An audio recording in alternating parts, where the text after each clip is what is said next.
Le vent souffle déjà fort quand la petite embarcation quitte le port de Saint. Nous sommes en 1870 et la mer d'Iroise n'a jamais été réputée pour sa douceur. Devant toi, l'horizon est gris, lourd, menaçant. Mais ce n'est pas la tempête qui te fait peur. C'est ce qui t'attend au bout du voyage. Un rocher, un simple rocher perdu au milieu de l'océan. Un rocher sur lequel les hommes ont décidé de bâtir l'impossible, le phare d'Armen. On l'appelle l'enfer des enfers. Parce qu'ici, la mer ne pardonne rien. Parce qu'ici, les vagues montent plus haut que les murs. Parce qu'ici, même les oiseaux hésitent pour les se poser. La barque avance lentement. Chaque vague la soulève, la fait retomber, la secoue comme un jouet fragile. Le gardien que tu remplaces t'observe sans un mot. Son visage est creusé, ses yeux fatigués. Il a passé 4 semaines seul dans le phare. 4 semaines à écouter le vent hurler. 4 semaines à sentir la pierre vibrer sous les coups de la mer. Quand il te regarde, tu comprends une chose. Ce n'est pas un travail, c'est une épreuve. Le phare apparaît enfin. Une tour blanche, haute, maigre, battue par les vagues. À chaque impact, l'écume monte jusqu'aux fenêtres. On dirait que la mer essaie de l'arracher du rocher. La barque s'approche. Le gardien sort. Il te prend le bras. Il te murmure seulement « Tiens bon, ici, on ne lutte pas contre la mer. On survit avec elle. » Puis il disparaît dans la brume. Tu restes seul. Seul avec le vent. Seul avec la mer. Seul avec Armen. Tu montes les marches. La porte grince. L'intérieur est froid, humide, étroit. Une table, un lit, une lampe et un journal. Le journal du gardien précédent. Tu l'ouvres. La première phrase te glace. La solitude commence à parler. Tu refermes le carnet. Tu montes l'escalier en colimaçon. Chaque marche résonne. Chaque pas te rapproche de la lanterne, de la lumière, de ta mission. En haut, tu ouvres la trappe. Le vent te frappe au visage. La mer rugit. Tu allumes la lampe. La lumière tourne. Elle découpe la nuit. Elle fend les ténèbres. Tu es le gardien, le dernier rempart entre les marins et les rochers, le dernier témoin de ce monde sauvage. La nuit tombe, le vent se lève, et tu sens déjà quelque chose d'étrange, comme si le phare respirait, comme si la pierre vibrait d'une présence ancienne, comme si une nuit tombe sur Armen comme un rideau lourd. Le vent se renforce, la mer change de voix. Elle ne murmure plus, elle gronde. Dans la lanterne, la lumière tourne, régulière, mécanique, presque rassurante. Tu t'assois près de la vitre.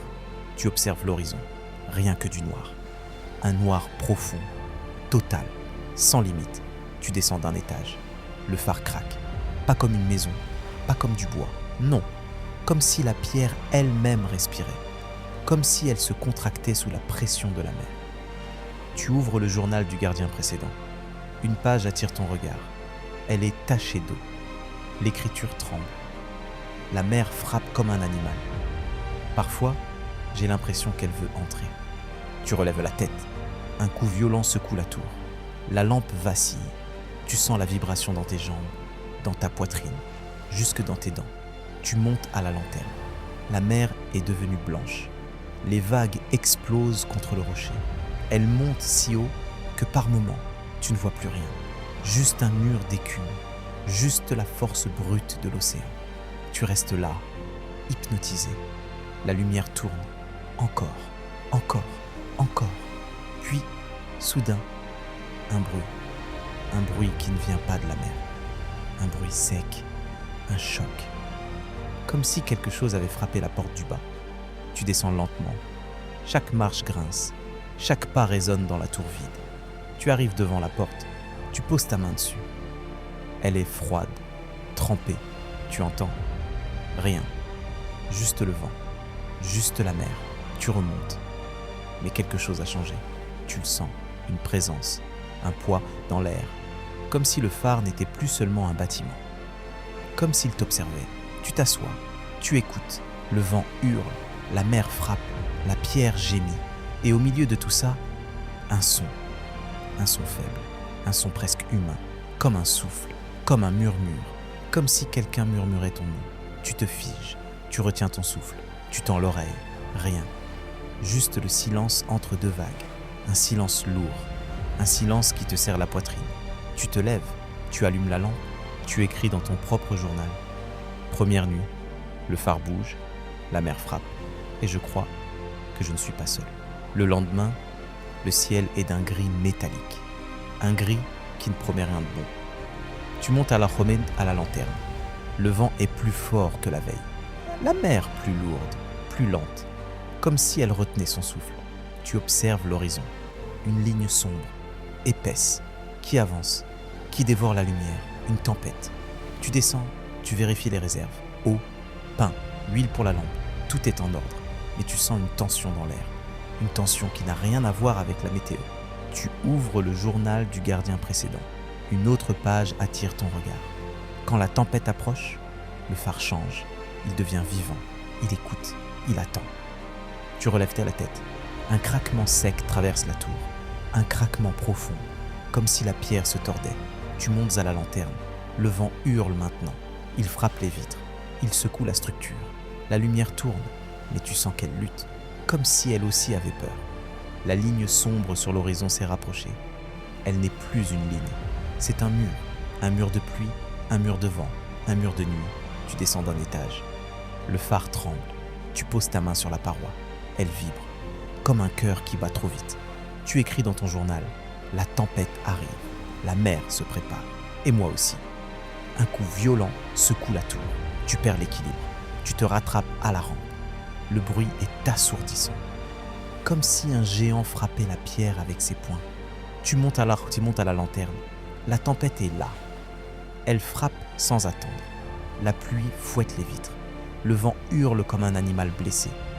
Les vagues montent si haut qu'elles recouvrent la fenêtre pendant une seconde entière. Tu restes là, hypnotisé. La lumière tourne. Encore, encore, encore. Puis, un son. Un son que tu n'avais jamais entendu. Un son qui ne vient ni du vent, ni de la mer. Un son qui vient de l'intérieur du phare. Un pas lent, un pas lourd, un pas qui descend l'escalier. Tu te figes, tu retiens ton souffle, tu écoutes. Un deuxième pas, puis un troisième. Quelqu'un ou quelque chose est dans la tour. Tu prends la lampe, tu descends une marche, puis une autre. Le bruit s'arrête. Silence, un silence épais, un silence qui te colle à la peau. Tu descends encore, tu arrives au niveau intermédiaire. Rien, personne, juste la pierre humide, juste la lampe qui tremble dans ta main. Tu continues, tu arrives au rez-de-chaussée. La porte est fermée, verrouillée, comme tu l'as laissée.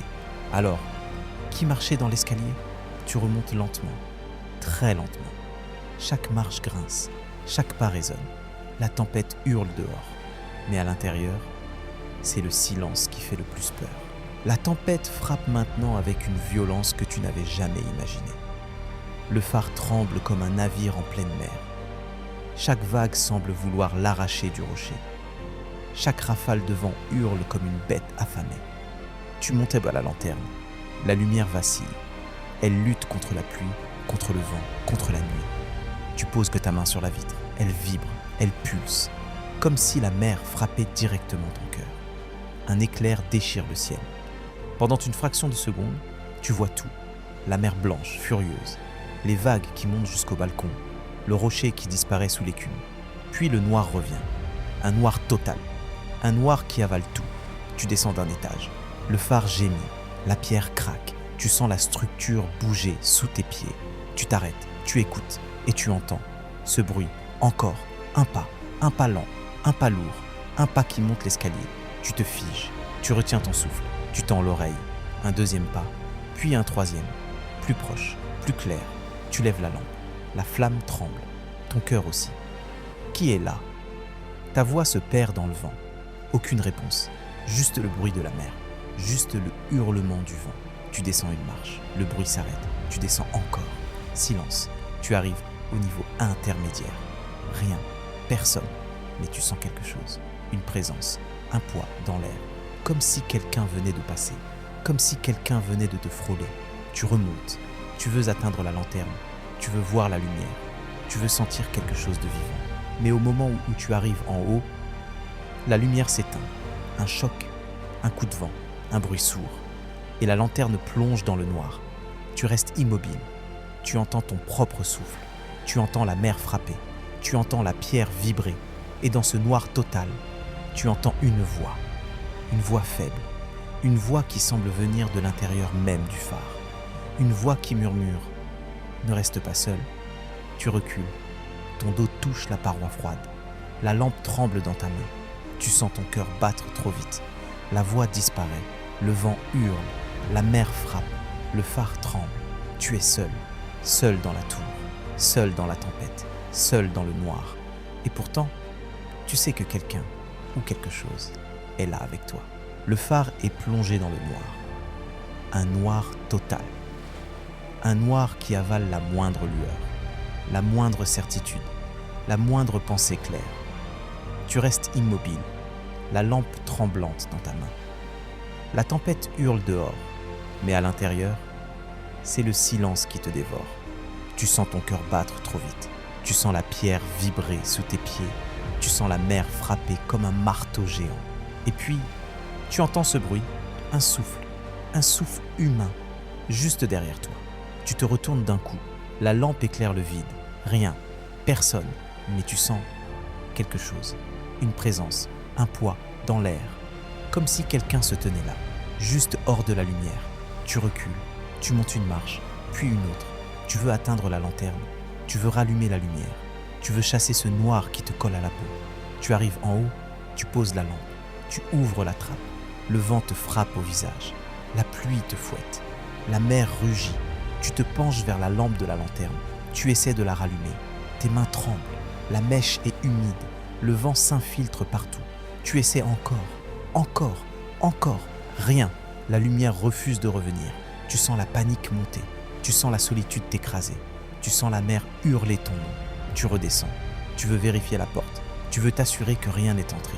Mais au moment où tu arrives au niveau intermédiaire, tu vois quelque chose, une silhouette, une ombre. Debout dans l'escalier, immobilisé, tourné vers toi, tu t'arrêtes net. Ton souffle se coupe, la lampe tremble dans ta main. La silhouette ne bouge pas, elle ne parle pas, elle ne respire pas. Tu lèves la lampe, la lumière vacille, l'ombre disparaît, tu restes figé. Tu n'oses plus avancer, tu n'oses plus reculer. Tu écris dans ton journal, la main tremblante. Je ne suis pas seul, quelque chose marche dans la tour, quelque chose attend, quelque chose veut entrer. Un coup de tonnerre secoue la mer, le phare tremble, la pierre gémit, la mer frappe, et soudain, la lumière revient, pas la tienne, pas celle de la lanterne, une lumière extérieure, une lumière blanche, une lumière qui traverse la fenêtre. Tu montes d'un bond, tu ouvres la trappe, tu sors sur le balcon. Au loin, une lueur, un bateau de secours. Ils ont vu que la lumière s'était éteinte. Ils ont compris que quelque chose n'allait pas. Ils viennent pour toi. Tu redescends, tu prends ton sac, tu ouvres la porte. Le vent te projette en arrière. La mer t'asperge, mais tu avances. Tu descends sur le rocher, tu t'accroches, tu attends. Les marins t'attrapent. Ils te tirent dans la barque. Tu tombes. Tu respires. Tu trembles. Tu regardes le phare. Armen, seul, debout, immobile. Et tu comprends enfin la voix, les pas, l'ombre. Ce n'était pas un fantôme. Ce n'était pas un esprit. Ce n'était pas la mer. C'était la solitude. La vraie. La solitude qui parle. La solitude qui marche. La solitude qui prend forme quand on reste trop longtemps seul avec la mer. Tu fermes les yeux. Tu laisses la barque s'éloigner. Tu laisses Armen derrière toi. Tu laisses la tempête s'éteindre. Et tu écris la dernière phrase de ton journal. J'ai survécu à la mer. Mais personne ne survit vraiment à Armen.